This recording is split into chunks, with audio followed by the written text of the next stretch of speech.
Ելի հայրենակիցներ, բարև ձեզ։ Այսօր ձեր հետ միասին մենք քննարկելու ենք Ադրբեջանի եւ Ռուսաստանի սրվող հարաբերությունները նորից եւ ինչ իրադարձություններ են տեղի ունենում, առհասարակ ինչ է իրավիճակը, որովհետեւ ես համարում եմ, որ սա շատ կարևոր հարց է մեր համար նաեւ, որովհետեւ դու գիտեք, որ Ադրբեջանը եւ Ռուսաստանը անմիջապես կախվածություն եւ կապ ունեն մեր անվտանգային մթնոլորտի հետ, առանձին Ադրբեջանը ինչպես գլխավոր հակամարտության պետություն ամբողջ մեր անկախությունից ի վեր, Ռուսաստանը ինչպես կայսրական կենտրոն, որի մաս ենք եղել հարյուրամյակների ընթացքում, դարերի ընթացքում վերջի, եւ հաշվի առնելով դա, մենք իհարկե պետք է ակտիվ հետևենք, թե ինչպիսի հարաբերություններ ունեն Ադրբեջանը եւ Ռուսաստանը եւ ինչի է փոխվում, ինչ է փոխվում։ Այստեղ ոչ թե միայն վերնագրերն են կարևոր, այլ բովանդակությունը։ Հիշեցնեմ ձեզ, որ եւ միջև անցնենք թեման, հիշեցնեմ նաեւ, որ խնդրում եմ բաժանորդագրվեք անպայման ալիքին, լայքեք այս վերլուծությունը, գրեք ձեր մեկնաբանությունները եւ ցանկության դեպքում դուք կարող եք աջակցել ալիքին, ինչպես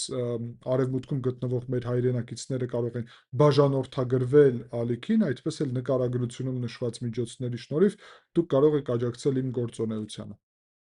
Հիմա հիշեցնեմ ձեզ, որ Իլհամ Ալիևը օրերս չմասնակցեց ԱՊՀ գագաթնաժողովին, որը տեղի ունեցավ Սանկտ Պետերբուրգում, դա վերաբերվում էր նրան, որ 1 տարի առաջ ուղիղ այս օրերի ընթացքում Ռուսաստանը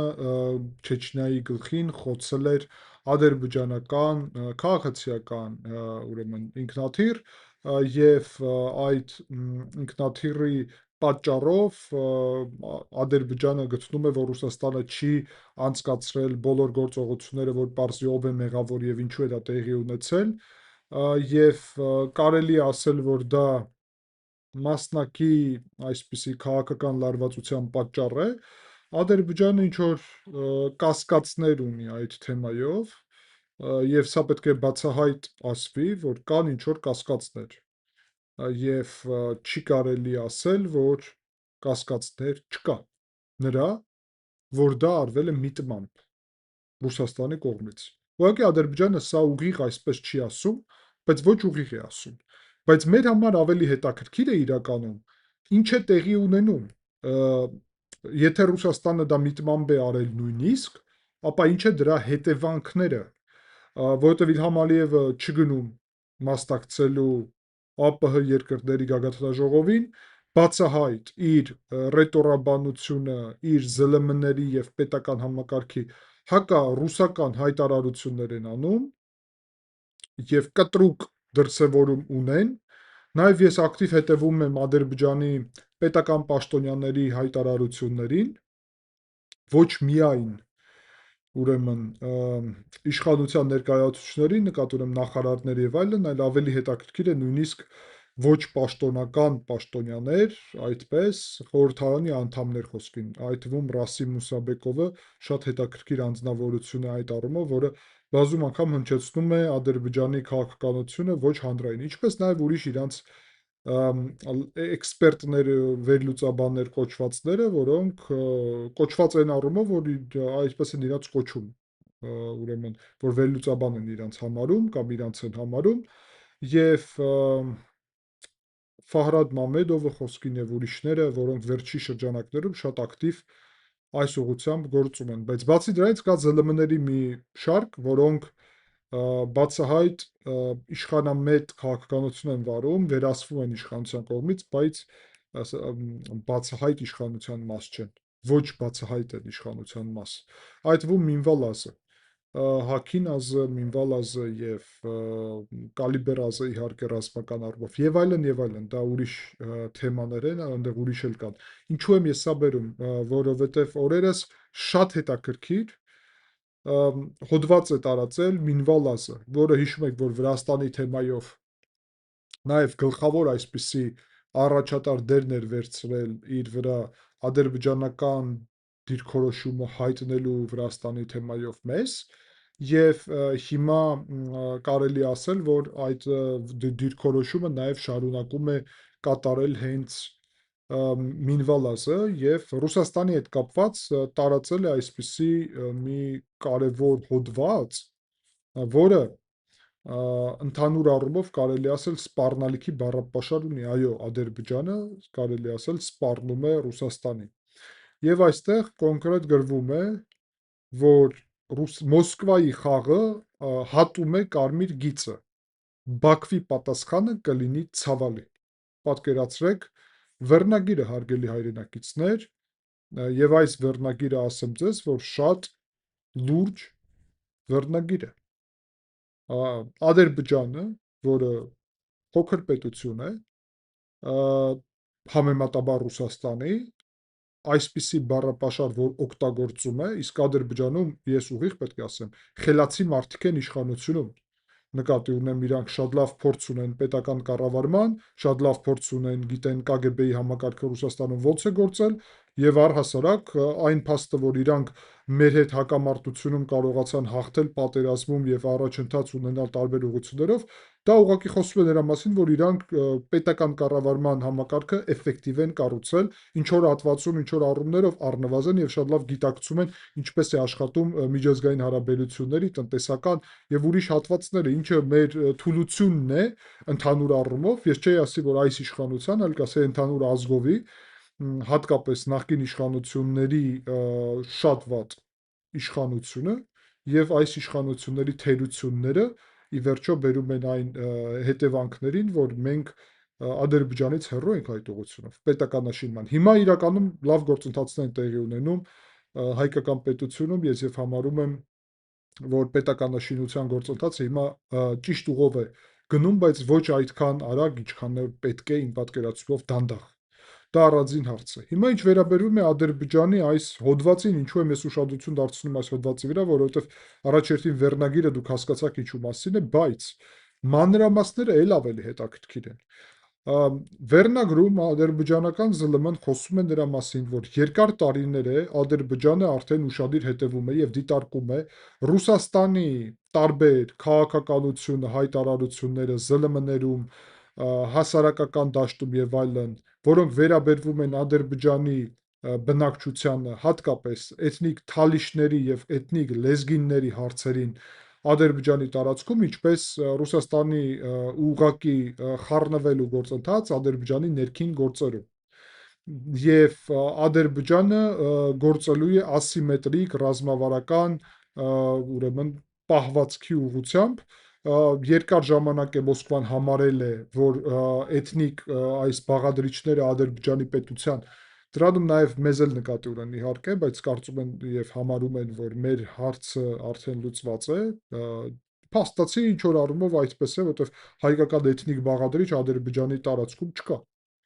այդ առումով, բայց մնացած առումներով թալիշների կամ լեզգինների իրանք տեսնում են խնդիրը եւ վերահսկողություն պետք է հաստատեն ըստ իրենց, որովհետեւ Մոսկվան փորձում է այդ հարցերը շարունակել օգտագործել։ Բացի դրանից, այստեղ կոնկրետ ասվում է, որ հաշվի առնելով Ռուսաստանի այսպիսի մոտեցումը, Ադրբեջանը ստանում է քաղաքական եւ ուրեմն բոլոր իրավունքները օգտագործել էթնիկ փոքրամասնությունների հարցերը Ռուսաստանի ներսում։ Հարգելի հայրենակիցներ, սա այն է, ինչու մասին ես երկար ժամանակ խոսել եմ։ Ես սրա մասին տարիներ առաջ իմ Facebook-յան կայքում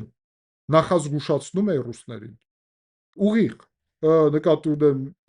հանրային, ոչ թե որևէ մեկին, այլ ուղղակի գրում էի, որ այսօր ռուսները դավաճանում են մեզ, 2020 թվականի պատերազմը նկատի ունեի, այդ ժամանակ 5 տարի առաջվա հայտարարություններ եմ ասում։ Իսկ մի փոքր անց իրանք խնդիրներ են ունենալու սեփական տարածքներում մեզ դավաճանելու պատճառով։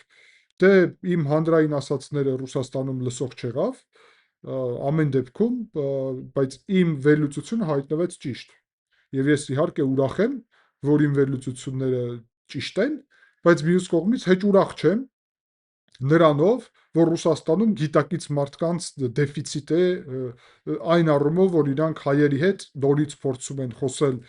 այս Լավրովի տրամաբանությամբ, Մարգարիտա Սիմոնյանների ու Բաղդասարովների տրամաբանությունով մեր մոտ գործակալներ փնտրելու միջոցով եւ մեր ազգը ստրուկի կարգավիճակով վերադարձնելու իրանց վերահսկողության տակ, նրա փոխարեն, որ իրանք մեզ հարգեն եւ մեր հետ փորձեն աշխատել նորմալ իրավիճակում հարգանքով, բայց երևի Ռուսաստանում ուղղակի չգիտեն հարգանքը ինչ է, չգիտեն գործընկերությունը ինչ է, գիտեն, որ մենք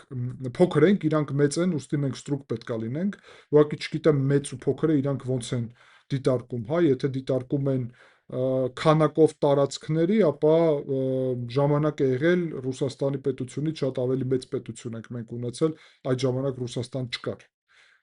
Եվ նկատի ունեմ Ռուսաստանի պետություն ոչ թե այն տարածքները, որտեղ որ Ռուսաստանը ընդլայնվել է, այլ այնտեղ, որտեղ որ բնիկ ռուս էթնիկ խումբն է զարգացել։ Այդ երկու բանը իրարից պետք է տարանջատել, հա, հասկանալի է, որ խոսքին Սիբիրը եւ մնացած տարածքները կամ Հյուսիսային Կովկասը ռուսների հետ կապ չունի, դա հասկանալի է։ Հիմա ադրբեջանցիքի կապ չունի, նկատի ունեմ այնտեղ չեն զարգացել ռուսները եկել եւ գրավել են այդ տարածքները ինչպես կայսրություն։ Հիմա փաստացի, բացահայտ Ադրբեջանը ասում է, խառնվելու ենք ձեր ներքին էթնիկ հարցերում։ Հիմա ով ասաց միայն էթնիկ։ Ես դա ասում եի, իրանք էլ են այդտեղ գրում, էթնիկ եւ կրոնական։ Ուստի բարևներ Ռուսաստանի քաղաքականություն համար պատասխանատու մարդկանց, ով կարծեցել է, որ իրանք կարողանալու են թուրքերի հետ ապահովել իրանց դոմինանտ դիրքերը, միևնույն ժամանակ դավաճանելով հայերին, ոչ մի ձև, եւ հայերի հետ աշխատելու փոխարեն իրանք ընտրել են թուրքերին զինել, մեր դեմ պատերազմ հրահրել եւ հետո ուզեցել են մեզ իրանց կազմ ընդունել եւ այստեղ քանդվեց իրանց տրամաբանությունը, որովհետեւ չկա այլ նոյեմբերի 9-ի տրամաբանությամբ ճանապարհ, որը իրանք պետքա վերահսկեն եւ իրանք առևտուր անեն թուրքերի հետ։ Չի լինելու, ինչու պետքա իրանք մեր տարածքով իրանք առևտուր անեն թուրքերի հետ։ Մեզ դա ինչպես է հետաքրքրում։ Մեզ ինչ օգուտ դրանից։ Ոչ մի օգուտ։ Մեզ ավելի լավ է մենք վերահսկենք մեր տարածքները եւ եթե թուրքերի հետ պետք է ինչ-որ բաների մասին բանակցենք, մենք բանակցենք մեր հարցերի մասին եւ պետք է այստեղ գործակալ ընդդիմությունին Հայաստանի ասել, եւս մեկ անգամ հիշեցնել, որ մենք երբ մեր շահերի համար բանակցում ենք թուրքերի հետ, այլ ոչ թե Ռուսաստանը իբրև մեր շահերի համար բանակցում է թուրքերի հետ մեր մասին, դա դավաճանություն չէ, չգիտեմ դա ում դավաճանություն է։ Երևի ռուսների հանդեպ դավաճանություն է, դրա մեջ դուք դավաճանություն հաշվում, որովհետև ձեր համար շահերը Ռուսաստանի շահերն են, ոչ թե հայազգի եւ Հայաստանի։ Հիմա շարունակենք թեման։ Ադրբեջանցիք այստեղ հստակ ասում են Դաղեստանն է գլխավոր ուղղությունը, Դաղեստանը։ Հերիք չի, որ Ադրբեջանը երկար ժամանակ է խոսում է նրա մասին, որ Դերբենթը ադրբեջանական քաղաք է, իսկ Դերբենթը հիշեցնեմ, որ անհրաժեշտ Դերբենթի վերահսկողությունը, որ դեպի Դաղեստան ճանապարհ բացվի։ Դերբենթը շատ հետաքրքիր վայրում է գտնվում։ Այստեղ կոնկրետ ասվում է լեզգինները, ավարները, դարգինցիքը, կումիկները, լակցիքը, հայերեն կարող է ուրիշ ձև մի քիչ իրանց անունները հնչում, ես ռուսերեն եմ ամեն դեպքում օգտագործում, հենց աղբյուրն էլ ռուսերեն է այս հոդվածը, իրանք այս տարածքների բնակչությունն են եւ հիշեցնեմ, որ Դագեստանում էթնիկ տարբեր խմբեր կան, ռուսների քանակը շատ քիչ է եւ առհասարակ Դաղիստան դա կոչվում է սարերի երկիր թուրքերեն, հարգելի հայրենակիցներ, դաղ սար է, թուրքերեն։ Եվ ուստի թուրքերը ասում են Դաղեստանը թուրքական տարածք է։ Բարև ձեզ, ռուսներ։ Թուրքերը ասում են Դաղեստանը թուրքական տարածք է։ Այդ թվում այս բոլոր էթնիկ խմբերը իրանց ավելի լավ կզգան Ադրբեջանի հետ, այլ ոչ թե Ռուսաստանի։ Բա հետո այստեղ հոդվածում նշվում է, որ այս տարածքները ռուսական կայսրությունը գրավել է, ստիպել է, որ մտնեն Ռուսաստանի կայսրություն, այստեղից ստիպված տեղահանումներ է կազմակերպել եւ բոլոր իրանց փորձերը ազատագրեն իրանց տարածքները ճնշել է ուժի միջոցով։ Ճշմարտությունը այստեղ կա, դա փաստ է։ Բացի դրանից, այստեղ նշվում է, որ այսօր սոցիալական առումով շատ լուրջ խնդիրներ կան այդ տարածքներում, բռնապետական վերահսկողություն կա, զարմանալի է, որ Ադրբեջանը դրա մասին է մտահոգ իր սեփական քաղաքացիների հանդեպ ունի բռնապետական վերահսկողություն, բայց լավ, ամեն դեպքում եւ ակտիվ տանում են բանին, Դաղեստանի բնակչությունին տանում են պատերազմ, ինչը շատ վատ է, որովհետեւ ուրեմն դարձնում է մուսուլմաններին եւ այդ բնակչությունին զո Ուկրաինայում, որտեղ որ իրանք կապ չունեն առհասարակ այդ պատերազմի հետ։ Հետո հարգելի հայրենակիցներ, Ադրբեջանը ասում է նրա փոխարեն, որ մենք թողնանք դուք լեզգինների թեմաներ բարձրաձայնեք, վերաբերվող Ադրբեջանի տարածքին, մենք կբարձրաձայնենք ուրեմն թալիշների կներեք Ադրբեջանի տարածքին, լեզգինների հարցերը կբարձրաձայնենք Ադրբեջանում Դաղեստանին վերաբերվող։ Բացի դրանից, ուրեմն, եթե Ռուսաստանը ունի լեզգինների ճնշման մասին Ադրբեջանում քաղաքականություն, իրականությունը այն է, որ լեզգինները Ադրբեջանում, ըստ Ադրբեջանի ճակերտներում իհարկե, լեզգինները ինտեգրված են, տնտեսական ակտիվ են, աջակցում են ադրբեջանական պետությունին, վերջերս նույնիսկ լեզգինները մի հատ հայտարարություն են արել, որ մեզ պետք չի գալ փրկել, ռուսները որ գան փրկեն իբրև, պետք չի տենց բան անել։ Մի խոսքով, իհարկե Ադրբեջանում բոլոր փոքրամասնությունները հասկանում են շատ լավ, որ հատկապես Լեռնային Ղարաբաղում տեղի ունեցածից հետո գլուխ բարձրացնելը եւ ինչ որ մի բան անելու փորձը միանգամից կբերի այնպիսի ճնշման, որ իրանք շատ լավ գիտեն, ինչ ծանր հետևանքներ դա կարող ունենալ։ Եվ հաշվի առնելով դա, իհարկե ես չեմ կանխատեսում, որ այդպիսի զարգացումներ տեղի կունենան, լեզգինների մեծ մասը հանրային աջակցություն կհայտնի ադրբեջանական պետության, դա բնական է։ Բացի դրանից, Ադրբեջանը սկսում է տարածել, այո, խնդիրներ, որ հակառակը լեզգինները իրենց վատ են զգում Ռուսաստանի կազմում, չունեն մշակութային ավտոնոմիա, չունեն ուրեմն երաշխիքներ մշակութային եւ դեմոգրաֆիական խնդիրներ ունեն, որովհետեւ ուրեմն իրանց տանում են պատերազմ։ Ուստի եթե խոսք է գնում լեզգինների խնդիրների մասին, ապա ոչ թե Բաքվում են սկսում այդ խնդիրները, այլ Մախաչկալայում, եւ առհասարակ Մախաչկալան նաեւ գիտեք, որ թուրքական անուն է, Մախաչկալե, թուրքական անուն է։ Ռուսները առհասարակ շատ բան են մոռացել։ Այն առումով, որ իրանք կարծում են դա ամեն ինչ երաշխավորված է։ Դաղիստան, Մախաչկալե, էլի շատ բան կա այդպիսի ուրեմն ուղղությամբ։ Բացի դրանից, ադրբեջանական հոդվածը շարունակում է չերկեսների ցեղասպանությունը հիշում եւ 1763-1864 թվականների, բացի դրանից լայնածավալ իրանց տեղահանումները, էթնիկ զտումները եւ խոսում են նրա մասին, որ Ռուսաստանում իրականում դաշնություն չկա, որևէ իրավունքներ այս խմբերը էթնիկ չունեն Ռուսաստանում եւ սրա միջոցով Ադրբեջանը փորձելու է պատասխանել։ Հիմա Ադրբեջանը նաեւ ասում է, որ սա ոչ միայն Ադրբեջանի քաղաքականությունն է լինելու, այլ թյուրքական քաղաքականությունը։ Այսինքն, թյուրքերը փորձելու են բարձրաձայնել Ռուսաստանի տարածքում բնակվող թյուրքական խմբերի իրավունքները։ Եվ այդ առումով առաջի հերթին դեռ խոսելու են մուսուլմանների ուղղությամբ։ Այստեղ նշվում է, որ 20 միլիոն մուսուլման է ապրում Ռուսաստանում կա սիստեմատիկ իսլամաֆոբիա, հակաիսլամական դրսևորումներ եւ դիսկրիմինացիոն ճնշման գործընթացներ անվտանգության երաշխիքներով։ Սա իրականում նշանակում է, որ մուսուլմանական շրջաններում մարդկանց կյանքերը շատ վատ վիճակում են եւ Ադրբեջանը պետք է այս հարցերը բարձրաձայնի իսլամական աշխարհի եւ թյուրքական աշխարհի տարբեր հարթակների վրա։ Բացի դրանից, թյուրքական աշխարհը պետք է համահունչ լինի միմյանց ըստ այս հոդվածի։ Ոչ թե սեպարատիստական եւ Ռուսաստանի տարածքային ամբողջականության դեմ, սա ասում են, բայց հասկանալի է ամեն ինչ, այլ պետք է բարձրաձայնվեն լեգիտիմ խնդիրները, որը թյուրքերը ունեն Ռուսաստանի տարածքում, պատմական ուրեմն արդարությունը, բնիկ բնակչության իրավունքները, Ադրբեջանը այս հարցերի գլխավոր բարձրաձայնող պետք է դառնա, թուրքական պետությունները պետք է սրան աջակցեն, հիշեցնեմ Թուրքիա, Ղազախստան, Ուզբեկստան, Թուրքմենստան, Ղրղստան, միջազգային կառույցները պետք է օգնեն եւ աջակցեն։ Ադրբեջանը արդեն շատ, այսպես ասեմ, արդյունավետ ըստ իրենց ծավալել է Ֆրանսիայի եւ Նիդերլանդների դեմ այսպիսի քաղաքականություն, երբ իրանց տարածքներում Ֆրանսիան գիտեք, որ տարբեր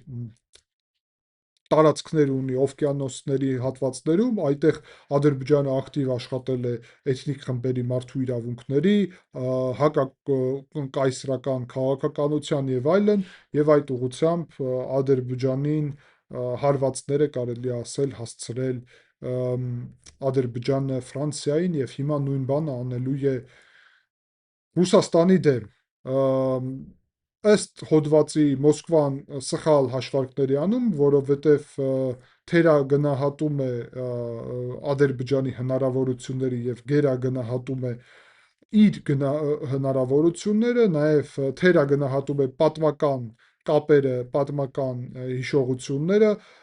սա, որ Ադրբեջանում ինչ որ ներքին խնդիրներ ստեղծեն, մեծ սխալ է Ռուսաստանի, եւ սա հակառակը կարա շուռ գա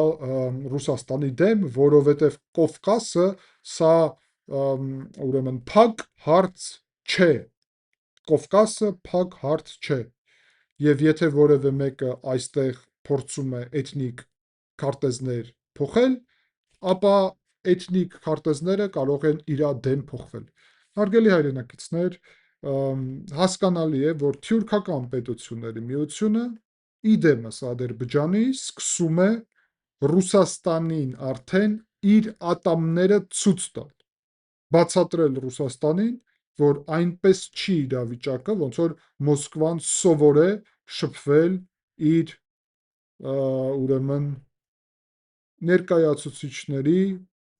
իր նախկին գաղութների ներկայացուցիչների, կայսրության նախկին տարածքների ներկայացուցիչների հետ։ Ինչ է տալի Ադրբեջանին հիմքեր այսպես խոսելու։ Առաջինը, մենք ձեր հետ միասին վերլուծել ենք մանրամասն, որ Թուրքիան եւ Ադրբեջանը կնքել են նոր փաստաթուղթ, ըստ որի հարձակվելը Ադրբեջանի վրա կնշանակի հարձակվել Թուրքիայի վրա։ Ուստի եթե Ռուսաստանը սկսի որևէ գործողություն Ադրբեջանի դեմ, սկսում է Թուրքիայի դեմ։ Ռուսաստանը այդքան հնարավորություն հիմա սկսի Թուրքիայի դեմ ռազմական գործողություններ Թուրքիայի եւ Ադրբեջանի եւ Թուրքիայի չունի։ Միջուկային զենքը եթե կողքի քաշենք, Ռուսաստանը շատ ավելի թույլ է, քան Թուրքիան եւ Ադրբեջանը միասին, ինչը մեր համար վտանգներ է ստեղծում, որովհետեւ եթե մենք գործակալների ներքաղաքական շնորհիվ հայտնվենք Ռուսաստանի հետ, որի հետ մենք սահմանել չունենք, հայտնվենք Ռուսաստանի հետ, ապա մենք ենք դառնալու առաջի թիրախը Թուրքիա-Ադրբեջան։ Եվ ինչ է լինելու, ոնց եք պատկերացնում։ Շատ լավ հասկանում եք ինչ է լինելու։ Շատ լավ։ Որովհետև նորից Վանի պատմությունը կրկնվելու է, նորից մեզ ռուսները դավաճանելու։ Ուստի մենք այս անգամ իմ պատկերացումով որոշել ենք, որ մենք եւ ես իմ հարցազրույցներում թուրքական այդ ադրբեջանական ԶԼՄ-ներին ասել եմ, ձեզ էլ ներկայացրել եմ, մենք ուզում ենք թուրքական պետությունների հետ մեր հարևանը Թուրքիան եւ Ադրբեջանը եւ Վրաստանը եւ Իրանն են։ Ռուսաստանը մեր հարևանը չի։ Մենք ուզում ենք մեր երկու հարևանի հետ Թուրքիա-Ադրբեջանի հետ ունենալ փոխշահավետ, նորմալ, ինչպես հարևաններ, հարաբերություններ։ Բնական է։ Իհարկե հասկանում եք, սպառնալիքներ կլինեն մեր հանդեպ, մենք մեզանից էլ իրանց հանդեպ կարող է լինի սպառնալիքներ, իրանք այդպես ընկալեն, բայց մենք պետք է ձևավորենք նորմալ հարևանների իրավիճակ։ Հիմա թյուրքերը շատ լավ հասկանում են, որ իրանց պետք է Հայաստանը լոգիստիկ կապերի համար, որովհետև Վրաստանով լոգիստիկ կապերի հետ ինչ է կատարվում, դուք արդեն գիտեք, մեր վերլուծություններից Ադրբեջանը եւ Թուրքիան կնքում են փաստաթուղթ եւ դա Ադրբեջանին հիմքեր է տալի, որ գործի Ռուսաստանի դեմ, արդեն եւ այսպես խոսա, դա էլ հետաքրքիր է, մեր վերլուծություններից է գալի, մեր վերլուծություններից էլի գալիս է Ադրբեջան, Թուրքիա, Կենտրոնական Ասիայի համագործակցության խորացող գործընթացները, որի մասին մենք միշտ հաճախ ձեր հետ միասին խոսում ենք թյուրքական պետությունների միության ձևաչափով եղած բոլոր զարգացումները, ուստի ես ձեզ պետք է հստակ այստեղ ասեմ, հարգելի հայրենակիցներ, մեր վերլուծությունները ձեզ տալիս են ամբողջությամբ պատկերացում ինչ է տեղի ունենում տարածաշրջանում։ Հասկանալի է դառնում թուրքերը ինչ են անում, Ադրբեջան-Թուրքիայի հարաբերությունները, Կենտրոնական Ասիայի հետ հարաբերությունները, թուրքական պետությունների միության, մեր դերը, մեր մոտեցումները, մեր քաղաքականությունը, արտաքին քաղաքականությունից ոնց է գալի իջնում մինչև ներքին քաղաքականություն եւ ինչու է Հայաստանի իշխանությունները փորձում Ադրբեջանի Թուրքիայի հետ հարաբերությունները բարելավել, այլ ոչ թե որովհետեւ թուրքամետ քաղաքականություն են վարում, այլ որովհետեւ տարածաշրջանում ստեղծվել է այդպիսի իրողություններ։ Բացի դրանից Վրաստանի ուղղությունով ես ձեզ նաև ներքաղաքական հարցերը ներկայացնելով միշտ փաստացի հասկանալի եմ դարձնում ձեզ ինչ է տեղի ունենում Ռուսաստանի ազդեցությունը Վրաստանում եւ Թուրքիա-Ադրբեջանի ուրեմն այստեղ ազդեցությունը, մոտեցումները մենք լոգիստիկ բեռների մատակարարումների ուղղությունով խնդիրների մասին ենք խոսացել ձեր հետ միասին եւ դա արդեն բացահայտ ցույց է տալիս, որ Վրաստանը ինչ մոտեցումներ է վարում եւ Ռուսաստանի հետ միասին ինչ քաղաքականություն է վարում, ուստի ակնհայտ է, որ այս առումով մենք